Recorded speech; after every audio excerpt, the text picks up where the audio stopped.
धर्मवीर 2 महाराष्ट्र विधानसभा के ठीक 2 महीने पहले सिनेमाघरों में रिलीज कर दिया गया, पर धर्मवीर 2 आने के बाद महाराष्ट्र के राजनीति में भूचाल आ गया। आनंद दीघे की मृत्यु पर कई सवाल खड़े होने लगे। आपको हम पहले आनंद दीघे की मृत्यु के दिन का सारा विवरण बताते हैं। 24 अगस्त 2001 के दिन गणेश उत्सव का दिन था। आनंद दीघे कार्यकर्ताओं के घर दर्शन करने के लिए गए हुए थे। उसी दिन रात में आनंद दीघे के गाड़ी का एक्सीडेंट हो जाता है। धर्मवीर फिल्म 13 मई 2022 में सिनेमाघरों में आया और उसके बाद ठाकरे सरकार गिर गई। 30 जून 2022 को एकनाथ शिंदे ने मुख्यमंत्री पद का शपथ ग्रहण किया। अब अगर आप धर्मवीर फिल्म में थोड़ा ध्यान देंगे तो धर्मवीर में आनंद दीघे की मृत्यु पर कई सवाल खड़े किए गए हैं। आनंद दीघे की मृत्यु का रिपोर्ट नहीं मिला।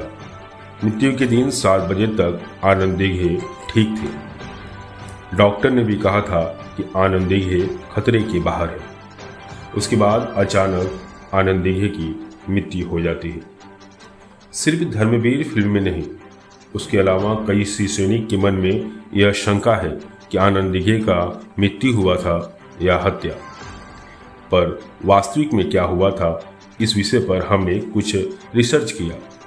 बीबीसी मराठी के लेख के अनुसार 24 अगस्त 2001 के दिन गणेश उत्सव के दिन आनंद दीघे कार्यकर्ताओं के घर मुलाकात कर रहे थे। उसी दिन उनके गाड़ी का एक्सीडेंट हुआ। इस दुर्घटना में आनंद दीघे का पैर टूट गया, सर पर गंभीर चोट आई, जिसके बाद उन्हें थाने के सिंघानिया अस्पताल में भर्ती करवाया गया। अस्पताल में आनंद दीघे का सर्जरी किया गया और 26 तारीख को पैर का भी ऑपरेशन कर दिया गया। पर शाम को उनकी तबीयत खराब होनी शुरू हो गई। शाम को 7:15 पर उन्हें पहला हार्ट अटैक आया। उसके बाद तुरंत 7:25 पर उन्हें दूसरा बड़ा हार्ट अटैक आया। आखिरकार रात में 10:30 बजे सिंघानिया अस्पताल में आनंद दीघे ने आखिरी सांस ली और डॉक्टरों ने उन्हें मृत घोषित कर दिया। उस वक्त आनंद दीघे की उम्र महज 50 वर्ष थी। इसके बाद उद्धव ठाकरे ने जाहिर किया कि अब आनंद दीघे साहब अपने बीच नहीं रहे। उद्धव ठाकरे की घोषणा के बाद अस्पताल के बाहर खड़े 1500 से अधिक कार्यकर्ताओं ने सिंघानिया अस्पताल को जलाकर राख कर दिया।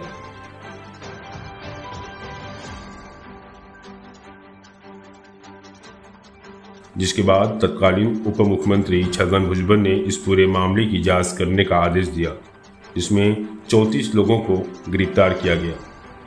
बाला साहब और आनंद दीघे का संबंध कैसा था, इस पर थाने वैभव अखबार के संपादक मिलिंद के लेख के अनुसार बाला साहब और दीघे साहब का आपसी संबंध काफी अच्छा था।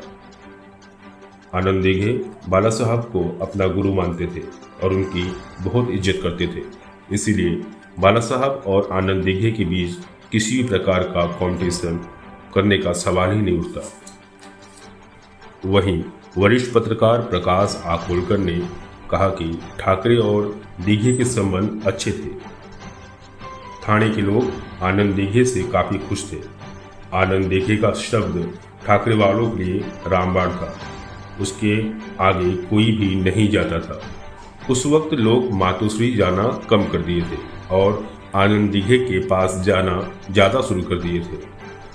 उस वक्त ठाकरे साहब को यह लगने लगा कि क्या आनंद दीघे अपने से बड़ा हो रहे हैं या कुछ और बात है, क्योंकि किसी भी राजनेता को अपने से ज़्यादा बड़े होते हुए नेता पसंद नहीं आते। इसलिए उन दोनों में आपसी तनाव उत्पन्न हुआ था। फिलहाल धर्मवीर 2 में कई सीन ऐसे हैं जिससे राजनेताओं में भूचाल उड़ गया है। लगातार संजय राउत और अन्य नेता बयान देना शुरू कर दिए। उनका कहना है कि महाराष्ट्र के लोगों को भ्रमित करने के लिए यह फिल्म बनाया गया है। फिलहाल आपको क्या लगता है, कमेंट बॉक्स में जरूर बताएं।